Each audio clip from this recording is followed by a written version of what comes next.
I just don't know what to do, Mr. Barger. I'm afraid to go down there, but I'm afraid that something may have happened to my son. Killian sat making notes, trying to look everywhere but at the woman sitting across from him. Miss Tolworth was a new ghost, to be certain, and hadn't quite managed to form a death mask yet. She looked leathery, her skin burned, her eyes transforming from crystal blue orbs into sunken pits. Sometimes he would look up to find the slightly reddened middle-aged woman with the frizzy brown hair, and sometimes he would glance towards her and find the cooked jerky woman who was more corpse than client.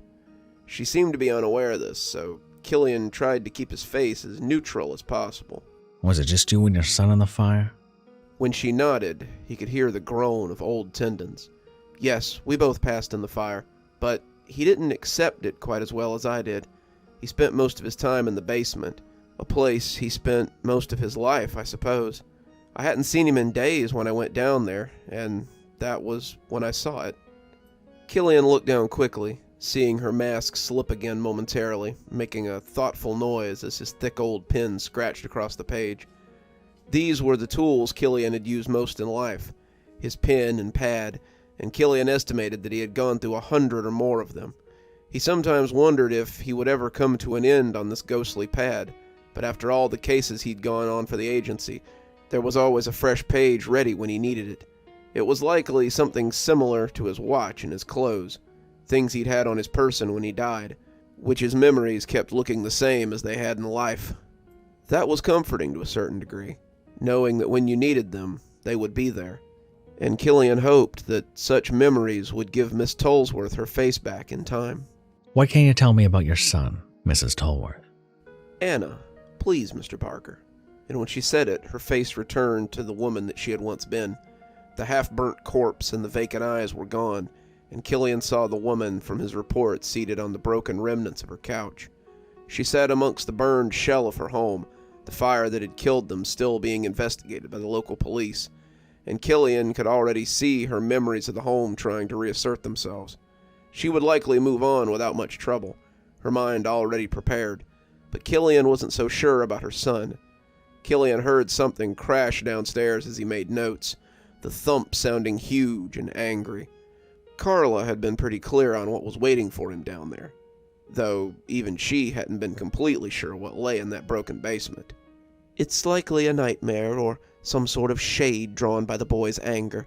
It's possible that he may have become a geist as well. Either way, put down the creature so that Mrs. Tolworth can move on. The agency had sent an investigator out to take a look, but it hadn't gone well. Facilitators were a little too dear to waste on petty matters like this. But when investigator Harper had come back with stories of some great beast, the agency had to rethink its stance. The burns on Harper had been like nothing anyone had ever seen. Ghosts were hard to burn, as a rule, and Killian remembered biting his lip as he watched Harker being taken to the infirmary, knowing he'd be called to resolve the dilemma next. If there ever seemed to be an opportunity for the agency to be rid of Killian, they seemed to jump at the chance. Killian had worked with Harper a few times, and the normally put-together old ghost looked like a burn victim. One arm was nothing but angry red bone, and one eye was gone completely. His hair was crisp, a burnt cloud that looked like wire on his spotted head, and the grin he offered Killian looked pained, but no less genuine. "Killian, come to check out the freak show, I see." Killian took a seat in the chair beside him, the nurse who had let him in walking away stiffly. Freak show? Didn't you always look like that? The two laughed, until, to Killian's surprise, the ghost coughed. The cough was full of phlegm, and possessed the rails of an ancient. Harp, I know it's a pretty fresh wound, but I need to know what I'm going up against here. Harper nodded, leaning back against the pillow as he tried to remember his experience with the creature. As Killian watched, his arm phased, the flesh returning as Harper tried to put himself back together. The eye winked and the spotted flesh flickered, but the burns returned a moment later. Whatever this creature had done to him, it was enough to mark a ghost. He was like a mountain lion aflame. His skin crackled with it, his eyes burning, and the smoke that came off him was like to make you choke. "We don't breathe, Killian. Haven't breathed in 10 years, but This made me feel like I might choke to death. I dragged myself out of that chimney pot, and the next thing I knew, the woman was shaking me and asking if I was okay. Be careful, kid. Whatever this thing might be, it's like nothing I've ever seen before. Killian jumped a little as something bumped the floor, shaking the chair Killian was perched in, the boards shaking as a growl ripped from the basement. And then, how long has it been since you've spoken to your son? 7 days, I think, she said, looking thoughtfully as her face flickered between her death mask and her memories. Time's funny on this side of the veil. Killian nodded. He certainly understood that. A day, a year, 1,000 years, they all seemed the same to a ghost. Killian had been shocked to find that 4 years had passed since his death, when he'd first been back to the living world. Some ghosts he'd met had no concept of time at all, and were happy to reside in a delusion of their own time. Killian felt sorry for them, but he envied them too. How much would Killian give to slip into a daydream of times gone by, and solve cases with Dom again? I may not be able to save your son, Anne. There may not be much left to save if whatever's lurking down there has got him, but I'll try my best. Anne leaned in, taking Killian's hand in hers as she pulled him close. Killian tried his best not to cringe away from her, as her melted face came close to his. Please, Mr. Barger, please save my boy. I'm ready to move on.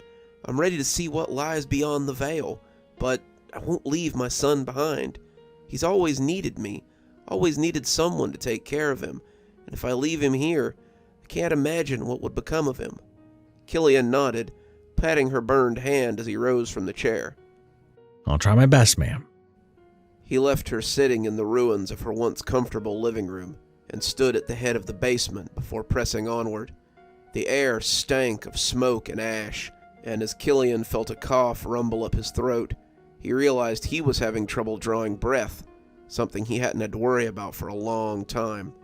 He pulled up his collar to cover his mouth, the heat making him squint as he came down the stairs. He could hear something burning down there, the flames chewing up whatever lay below, and the deeper he went, the harder it became to stop his coughing. If he didn't get it under control, the creature would hear him coming, and as he drew out his trusty .38, he reflected that he might only get one shot at it before it hurt him. The basement was a furnace. The walls burned constantly, the flames consuming posters and photos and anything held to them.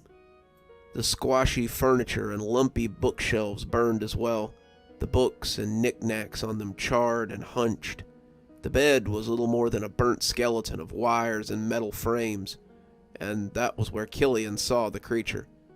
He appeared to be sleeping, but Killian didn't believe it for a minute. It was huge. It was as large as a bear, and its fur was living flame. It crackled and churned, an effigy come to life, and Killian felt like his eyes might boil out of his head. He'd never felt anything like this after death, and the feeling was as alien as it was unpleasant. Killian could feel his eyes weeping as the gun became hot in his hand. There was no way that this could be happening. The gun wasn't real, but he could feel his palm burning the longer he stood aiming it at the crouching beast. Killian didn't see a single sign of anything besides the burning creature, and as he squeezed the trigger, the blue flames crackled out, coursing out towards the slumbering thing. Its eyes snapped open, leaping high into the air as its form slimmed and spread across the ceiling. It surged across the wood hungrily, dropping down in front of him as it roared loud enough to shake the space. Killian fired again, more panic fire than anything, and it saved his life. The bullet hit the creature in the shoulder, the flames burning outward like an exploding pine knot, and the beast roared again as it shot back to its nest. It hunkered there, panting as its eyes bore into Killian, and Killian felt like a piano wire as he prepared to snap into motion. Then, it did the last thing he expected. It spoke. "Get out of my house! Who are you? Why have you come here? Did she send you? Get out! Get out! Get out! Get out!" It screamed. It almost caused Killian to miss its next move. The lunge was almost too fast to register, and as Killian threw himself to the left, he squeezed the trigger twice. The shots missed, and as Killian rolled, he felt his chest begin to burn. It was more than the smoke and the heat. Killian had used a lot of energy, a lot of his core, to fire the weapon so many times. It had taken a lot out of him, and the heat and the smoke were beginning to get to him. He had one, maybe 2 shots left, and if he didn't drop his target, he could be unable to move. Killian knew what he needed to do, and if he wasn't quick, he'd be roommates with Harper in the infirmary. The creature screamed at him as it flew into his face, the heat almost too much to bear, but Killian kept his cool as he lifted the .38 and pushed it into its open mouth. As the flaming eyes went wide, Killian pulled the trigger, and the flaming creature shuddered as the bullet flew through it, burying itself in the wall beyond. The creature fell in on itself like a fire log that's been burned through the middle. As it imploded, Killian shook the phantom flames from his arm, feeling the burn and trying to lessen the damage. He could see the creature crumbling, reforming as its roars of pain became dry screams.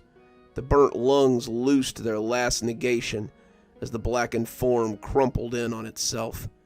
The flames cooled, the room becoming less of a bonfire and more the charred husk that it now was. The young man at his feet could only be the son he had been sent to find, the boy's anger and sorrow turning him into a geist as he lost himself to the flames. Killian stooped and scooped him up, but as he touched him, the boy's body burst into starlight. He fell to sand, running between Killian's fingers, and as he watched, he saw him ascend.